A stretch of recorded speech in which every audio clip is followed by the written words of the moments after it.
deform and the stress induced in the body is directly proportional to strain up to elastic limit of the body. तो इसका मतलब ये हुआ कि sigma is directly proportional to small e up to elastic limit.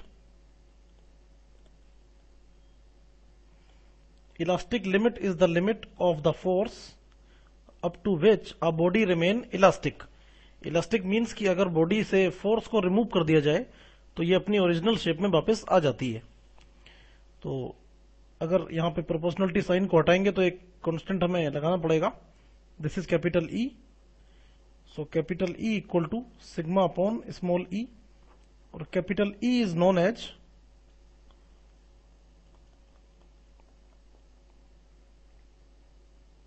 modulus of elasticity or Young's modulus.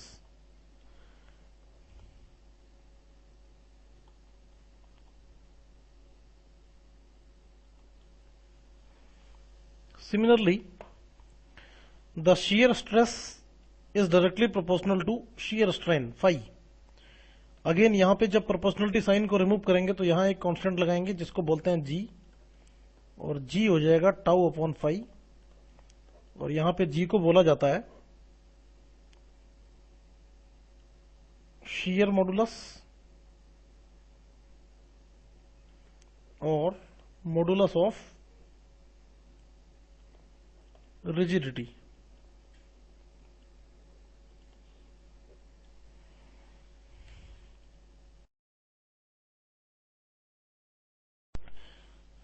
Similarly, when a force P, or we can say a stress sigma, is applied on the body, then volumetric strain is directly proportional to stress, or we can say stress is directly proportional to EV, volumetric strain. और यहाँ पे जब sign proportionality sign को हटाएंगे तो एक और constant लगाएंगे जिसको बोलते हैं K, और K को बोला जाता है जो कि होता है सिग्मा अपॉन EV. सिग्मा हो गया stress and EV is the volumetric strain. K is known as bulk modulus of the body.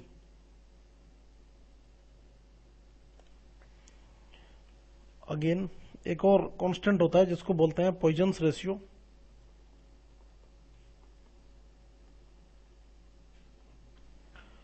तो जैसा कि हमने देखा कि मान लीजिए किसी बॉडी की लेंथ L है सपोज, और इसकी विड्थ B और लेंथ L है. अगर हम लेंथ के अलोंग कोई फोर्स अप्लाई करेंगे P, तो ये लेंथ को तो इंक्रीज करने का काम करेगा डेल्टा L, और साथ ही साथ विड्थ को डिक्रीज करने का भी काम करेगा. तो मतलब ये हुआ कि जब किसी फोर्स को अप्लाई करते हैं वो सारी डायमेंशन जितनी भी होती हैं बॉडी की उनको इफेक्ट करता है. तो यहां पे बोलेंगे delta L upon L is EL, और we can say longitudinal strain, and delta B upon B जैसा कि हम देख चुके हैं इसको बोलेंगे स्ट्रेन इन विड्थ या लेटरल स्ट्रेन. और साथ साथ अगर बॉडी की थिकनेस डेल्टा T भी अफेक्ट हो रही है तो delta T upon T is known as ET और स्ट्रेन इन थिकनेस.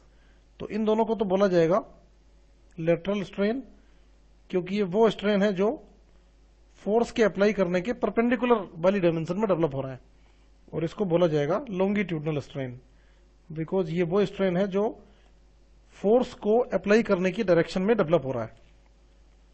तो यहां पे लॉन्गिट्यूडनल अपॉन लेटरल स्ट्रेन का रेशियो एक कांस्टेंट होता है जिसको म्यू से डिनोट किया जाता है, और this will also equal to ET upon EL because ET is also lateral strain.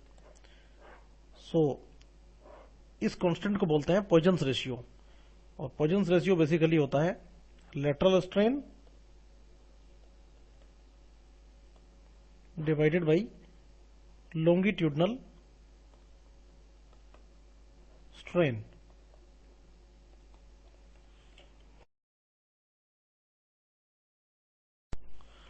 तो बेसिकली हमने यहां पे देखा कि बॉडी में तीन तरह के तो मॉडुलस होते हैं. एक होता है यंग्स मॉडुलस कैपिटल E, एक होता है शियर मॉडुलस और मॉडुलस ऑफ रिजिडिटी, एक होगा bulk modulus stress upon volumetric strain, और एक होगा mu Poisson's ratio. These four are known as elastic constants because इन चारों की वैल्यू किसी भी मटेरियल के लिए फिक्स होती है। These four are the properties of material and which are fixed for a particular material independent of the shape and size of the material. Material का शेप एंड साइज कुछ भी आप ले लीजिए, all these four will remain constant. तो इन चारों quantities को बोला जाता है इलास्टिक कांस्टेंट्स। सबसे पहले मॉडुलस ऑफ इलास्टिसिटी और Young's modulus, then modulus of